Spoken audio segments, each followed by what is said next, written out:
Hello, you lovely linguists, and welcome back to another video. I have ways of making you speak.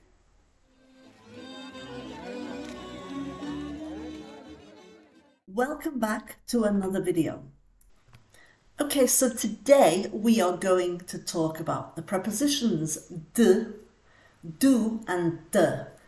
Now, we know that the preposition de, or maybe you don't, the preposition de will change to do and de.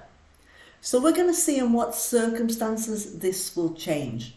But first, we're going to take a look at the simple way it's used before we make the contraction. So, de goes from do to da. I always say the do, the da, because it sounds like a police song.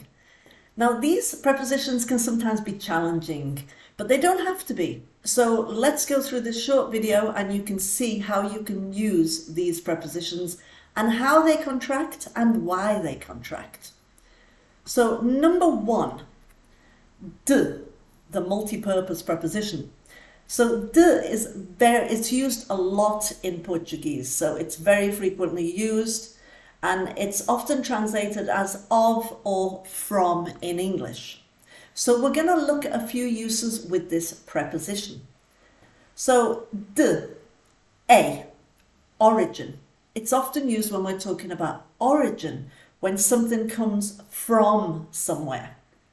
So let's see, origin can be used to indicate the source of something or origin.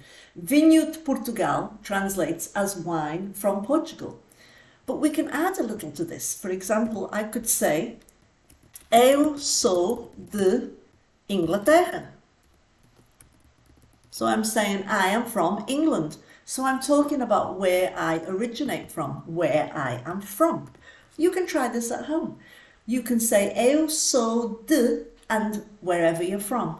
And you're actually telling somebody that you are from that particular country. So it's denoting origin. Material. It's also used to describe what something is made of. So let's say a wooden house. In Portuguese, you would be more likely to say a house of wood.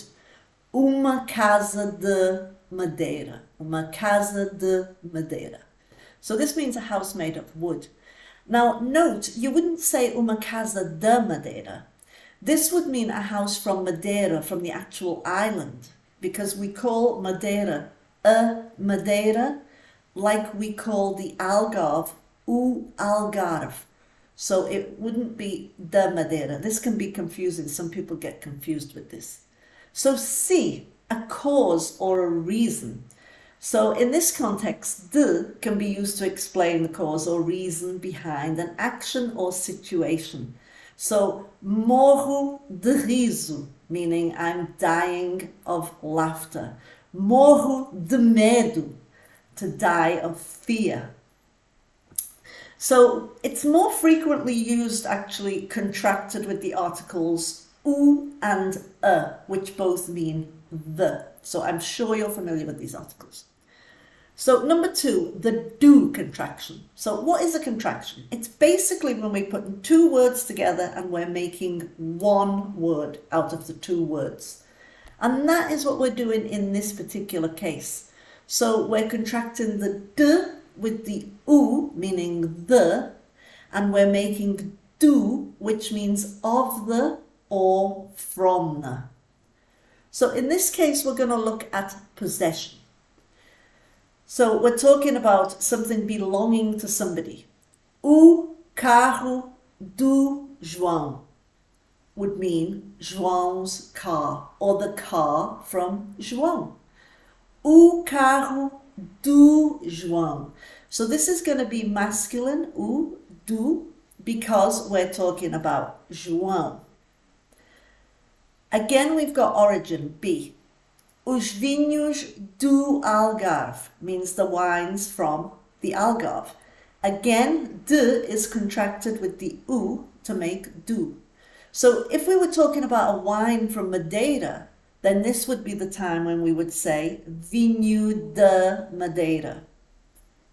And then we've got the plurals. These two can actually go into plurals too. So the plural form would be, imagine if I'm talking about my parents' car, both parents. So, o carro é dos meus pais. And this would mean the car is my parents', yeah, with the apostrophe, or belongs to my parents.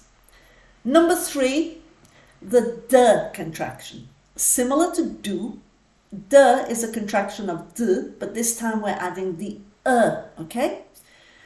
So, and this is normally when it comes before a feminine noun.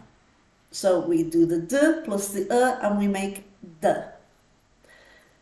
Again, we use this for possession. So, o gato da Ana, Anna's cat, or the cat from the Anna.